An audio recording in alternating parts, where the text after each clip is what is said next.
Update po tayo mga kabubo. Meron pong paglilinaw ang House Justice Committee. Kaugnay pa rin po dito sa naging talakayan ho kahapon, naging hearing po kahapon, unang hearing proper. At ito hong magiging partisipasyon itong council, nitong si Vice President Sara Duterte dun sa pagpapatuloy pa rin po ng pagdinig o hearing sa kanyang dalawang kinakaharap na impeachment complaint. May update po dyan si Bombo Isa Cotoner. Nilinaw ni Representative Jervil Luistro, Chairman ng House Committee on Justice, ang magiging papel ng legal counsel ni Vice President Sara Duterte sakaling humarap ito sa pagdinig ng komite. Ayon kay Representative Luistro, limitado lamang ang tungkulin ng mga abogado ng Vice Presidente sa pagbibigay ng legal assistance, pagsusumite ng memorandums at pleadings at iba pang dokumento. Maaari rin umano silang magmungkahi ng mga tanong, ngunit ito ay kailangang idaan sa chairperson ng komite.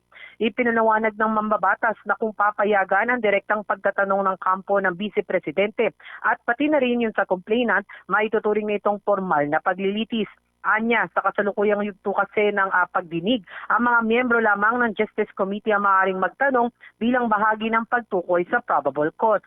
Gayunman, para matiyak ang due process, pinayagan na rin ang parehong panig, complainant at respondent na mag-propose ng mga tanong basta't daraan ang mga ito sa presiding officer. Kaugnay niyan, pakinggan natin ang paliwanag ni Representative Jervil Luistro, nagsisilbing chairman ng House Committee on Justice.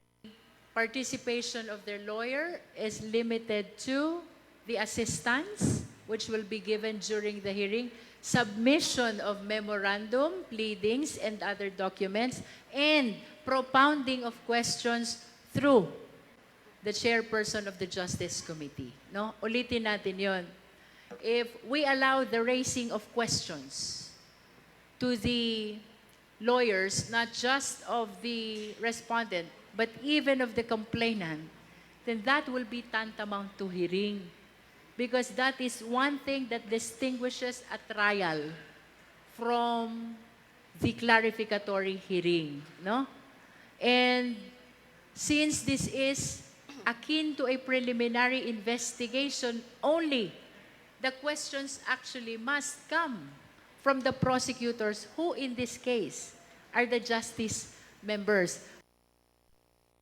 Samantala, iginiit din ni Representative Luistro na suportado umano ng mga taga-Batangas ang impeachment process laban kay Vice President Sara Duterte. Ayon sa kanya, nakikita niya ang pagsuporta ng kanyang mga kababayan sa isinasagawang proseso kaugnay ng mga reklamong isinampa laban sa Vice Presidente. Suportado rin ito ni Representative Terry Ridon na nagsabing naniniwala siyang ang suporta ng kanilang mga nasasakupan ay bunsod ng hangaring masagot ng mga issue kabilang ang usapin ng confidential funds ni Duterte.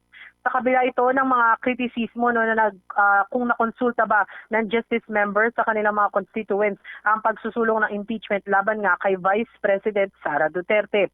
Kaugnay niyan, pakinggan natin ang magkasunod na tinig ni Representative Jervil Luistro at Representative Terry Ridon. Well, for my part, yes. I am from Batangas. And my constituents support this impeachment process. Well, sa bahagi po, siyempre, yung consultative mechanisms naman, merong tumututol, meron din pong hindi tumututol, dito po sa impeachment proceedings po na ito. Pero balikan ho natin yung Pulse Asia Survey on distrust against the Vice President.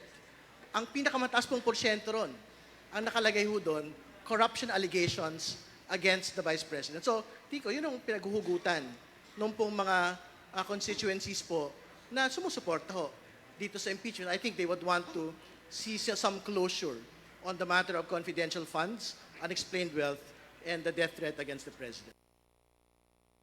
Para sa Bombo Network News, ito si Bombo Isa Cotoner and this is Bombo Radio Philippines, the #1 and most trusted source of news and information.